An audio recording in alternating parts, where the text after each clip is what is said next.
NATO देशों के भीतर पुतिन का खौफ इस कदर हावी है जिसकी वजह से पूरे यूरोप की नींद हराम हो चुकी है। नाटो और यूरोप बार बार ट्रंप से ये गुहार लगा रहे हैं कि पुतिन को यूक्रेन में ही रोकना होगा, नहीं तो वो यूरोप तक चले आएंगे।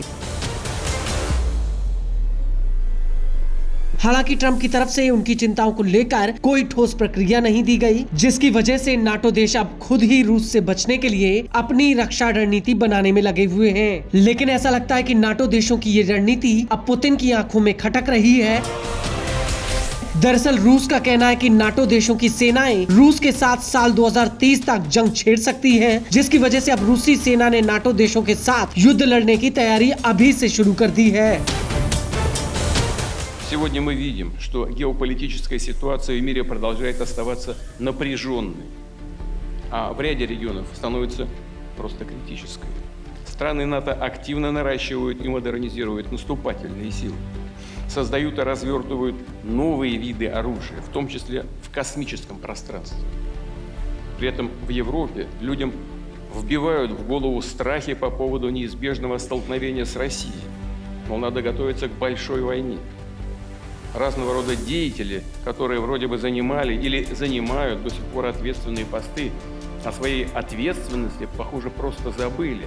Они руководствуются какими-то сиюминутными, личными или групповыми политическими интересами, а только не интересами своих народов. И все больше повышают градус истерии.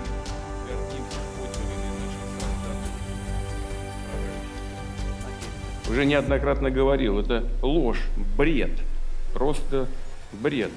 रूस के रक्षा मंत्री आंद्रेई बेलासोव का कहना है कि नाटो देशों के कृत्य जैसे रक्षा खर्च बढ़ाना, सेना को मजबूत करना, मीडियम रेंज मिसाइल सिस्टम की तैनाती और पूर्वी यूरोप में सैनिकों की तुरंत तैनाती के लिए लॉजिस्टिक को दुरुस्त करने के कदम इस बात की पुष्टि करते हैं कि नाटो रूस के साथ टकराव की तैयारी कर रहा है।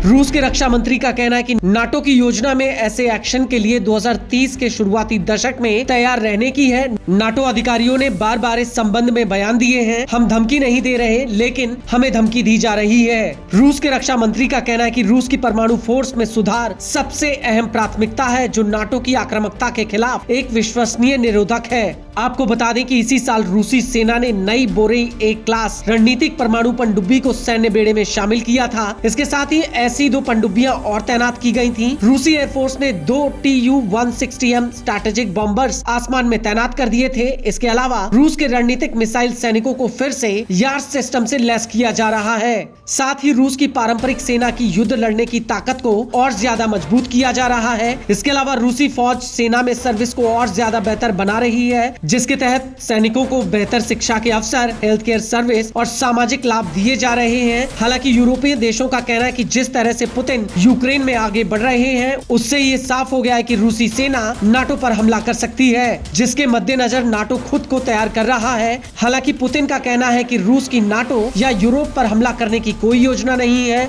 यूरोपीय देश इस संबंध में लगातार झूठ फैला रहे हैं।